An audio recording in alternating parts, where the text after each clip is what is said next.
बहुत गर्मी है तेरे में। गर्मी देखी कहा तूने।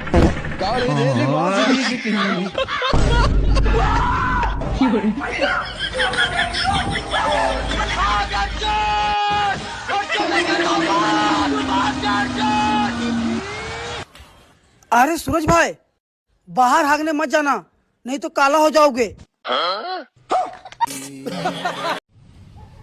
আমি ভাবছি চাঁদ যদি আমাদের মামা হয় তাহলে সূর্যটা কে হবে?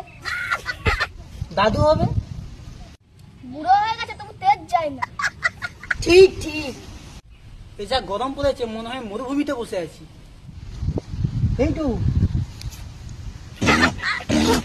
ਕੱਲ ਮੈਨੂੰ ਇੱਕ ਕੁੜੀ ਮਿਲੀ ਜਿਹਦੇ ਗੱਲਾਂ ਦੇ ਵਿੱਚ ਟੋਏ উঠ রে তো শুয়োরের বাচ্চা। ਓਏ ਮਾਂ